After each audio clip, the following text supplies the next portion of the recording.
Hey, Jay Clark here with Racetracks Tested. Today we're going to talk a little bit about installing some works connection radiator braces on a Honda Sierra 450. Very similar for all the 09 to 12 Sierra 450s, 250s, the newer generation frame. And radiators are a very vulnerable spot on the bike to get damaged, bent in, and so having some radiator braces on there will help prevent that kind of damage. So pretty simple thing to install and a really good investment to keep your radiators from getting thrashed. So we'll give you some tips right now. We're going to start by removing the seat and the shrouds.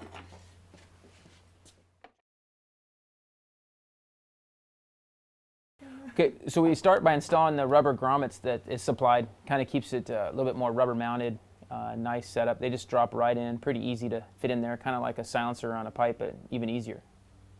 So at this point we're going to install our new brackets, which are rubber mounted. They give you 2 Allen bolts, and you just kind of hold it there together and you can get them started just real nice and easy.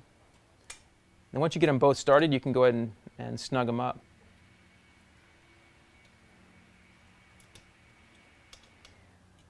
So at this point, we bolt up the radiator brace into place, and we're just holding it in place so that we can drill the mount in the top radiator support.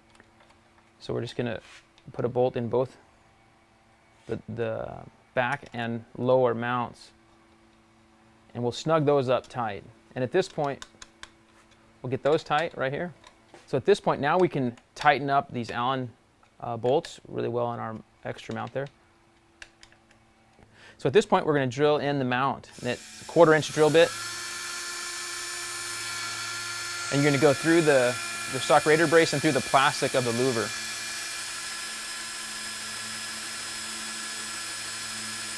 Drill. Boom.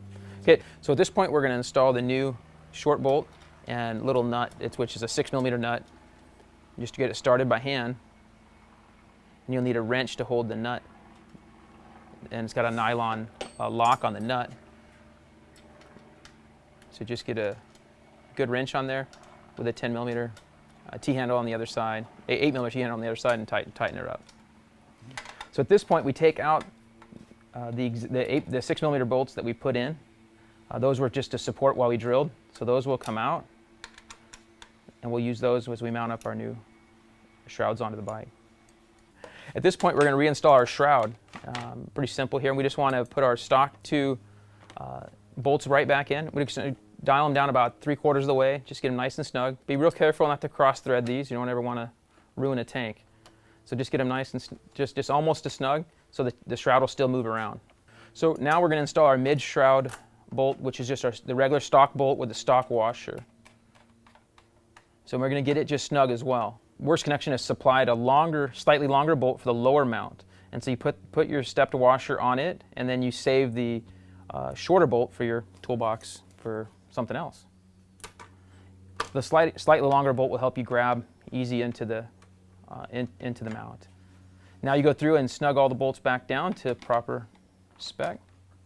That's all there is to installing it. The other side, it's just second verse, same as the first. If you can do this side, you can do the other side. So and that'll help you. Give you some good tips on how to install some radiator braces.